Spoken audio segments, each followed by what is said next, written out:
The wallet landed in the trash before dessert was even served. My mother laughed awkwardly, my brother smirked into his drink, and my father said the sentence that finally broke something inside me. Why would anyone want something this cheap? I stood there holding the empty gift bag, pretending I couldn't feel every eye at the table avoiding mine. Not because they felt bad, because they were comfortable treating me like the family backup plan, the dependable daughter. The one who always paid quietly, fixed quietly, sacrificed quietly. My name is Haley, and if you've ever realized the people you love only notice your value when you stop giving it away, stay with me for a moment. Because this story isn't about revenge. It's about what happens when a woman finally understands that love should not cost her dignity. For years, I carried my family financially without ever calling attention to it. Small things at first, covering utility bills, paying late fees, helping with groceries, adding my card to shared subscriptions because my mother didn't trust online payments. Then bigger things, co-signing loans, covering emergencies, fixing problems nobody else wanted responsibility for, and every single time they acted like I was simply doing what I was supposed to do. No gratitude, no acknowledgement, just expectation. The wallet I gave my father that night wasn't expensive. I couldn't afford expensive, but I saved for weeks to buy it. Dark leather, hand-stitched, simple and practical, exactly the kind he always claimed to like. I even tucked a handwritten note inside thanking him for all the sacrifices he made raising us. He never read it. He tossed the wallet aside like it embarrassed him, and somehow that hurt more than if he had yelled, because quiet disrespect lasts longer. That night I drove home in silence, not angry, clear. For the first time in my life, I stopped asking myself how to make them appreciate me. Instead, I asked a different question. What would happen if I stopped carrying people who kept pretending I weighed nothing? When I got home, I opened my laptop. Then I started untangling my life from theirs, one account at a time. The utility account I had co-signed years earlier, closed. The family phone plan linked to my backup card, canceled. The shared online shopping account my mother still used with my payment information attached, revoked. I removed addresses, stopped automatic renewals, canceled subscriptions, not dramatically, quietly, like someone finally locking doors that should have closed years ago. By sunrise, 4 shared accounts were gone, 2 recurring payments had ended, and for the first time in years, my bank balance looked like it belonged to me. The next morning, my mother texted, "Internet stopped working, did you forget to pay it?" No hello, no concern, just assumption, as if my existence functioned somewhere between electricity and customer service. I stared at the message for a long moment before replying with a screenshot of every payment I had covered over the last 3 years. Underneath it, I typed one sentence. "This is everything I gave quietly." She never responded. But an hour later, my brother did. "Why are you acting like this? We're family." Funny how people suddenly remember the word family once the benefits disappear. But the truth was simple. I wasn't abandoning them. I was finally stopping the abandonment of myself. The silence afterward felt strange, not peaceful, sharp. For years, I had been everyone's emergency contact, everyone's solution, everyone's emotional storage unit. And now, nothing. No calls, no favors, no passive-aggressive messages reminding me how selfish independence supposedly was. At first, I thought I would feel lonely. Instead, I felt tired in the way people feel after carrying furniture that was never theirs to move. One afternoon at the diner where I worked, my manager Melinda noticed something different about me. "You've been humming all day," she said. I blinked. "I have?" She smiled knowingly. "You only hum when you're planning something."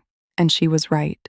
Because while my family thought I was falling apart, I had quietly started rebuilding my life.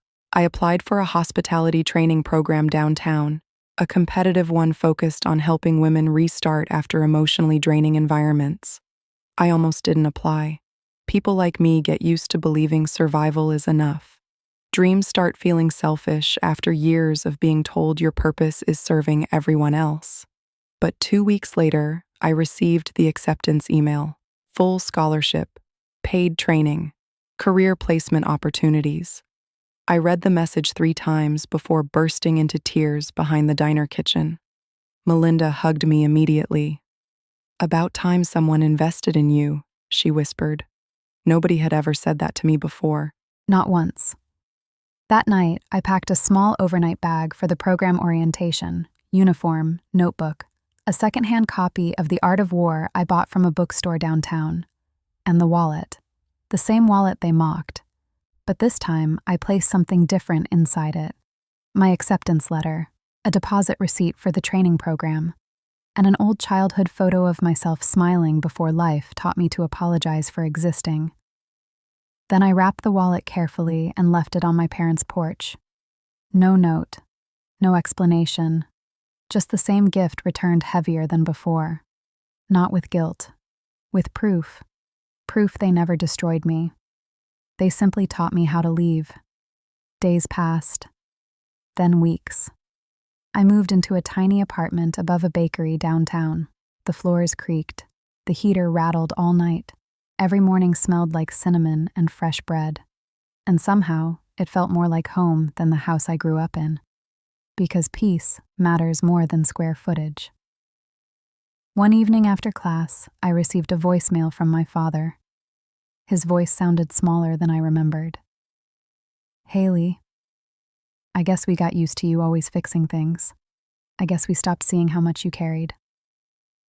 A long pause followed, then quietly, "I kept the wallet."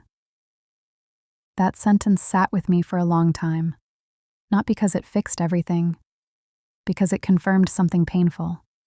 They understood my value only after losing access to it. And honestly, that realization no longer broke my heart. It freed it. I didn't call him back, not out of cruelty, out of closure. Sometimes healing means accepting that delayed understanding still arrives too late to rebuild trust. The training program changed me slowly, not through dramatic breakthroughs, through consistency, morning workshops, budget planning, event coordination, leadership classes, conversations with women who carried stories that sounded painfully familiar, women who had spent years shrinking themselves to survive rooms that never deserved them. One afternoon during a group exercise, we were asked to bring an object representing a turning point in our lives. Most people brought photos, jewelry, letters. I brought the wallet. When I held it up, the room went quiet. "This was supposed to be a gift," I said softly, but it became a mirror. I explained how easily people dismiss care when they no longer see the person giving it, how exhausting it feels to earn love through usefulness, how dangerous it becomes when your value depends entirely on sacrifice. Several women cried quietly while I spoke, not because the story was dramatic, because it was familiar. Afterward, one woman approached me privately. "I left my entire life behind last year," she admitted. "I wish I had something symbolic like that." Without thinking, I handed her the wallet. "Then let it mean something new," I said. She stared at me in shock. "You're giving it away?" I smiled softly. It already taught me what I needed to learn. For the first time in my life, letting go didn't feel like losing something.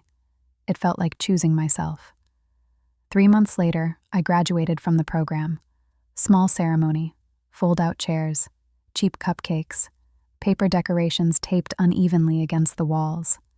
And honestly, it was one of the proudest moments of my life. Not because it looked impressive, because I built it myself. No family sat in the audience, but Melinda came. So did the woman I gave the wallet to.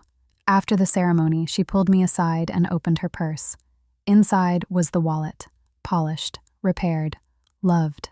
She smiled and showed me a photo tucked inside it, a picture of her and her 2 children laughing together. "You reminded me I deserve to be seen too," she whispered. That nearly broke me, not with sadness, with healing.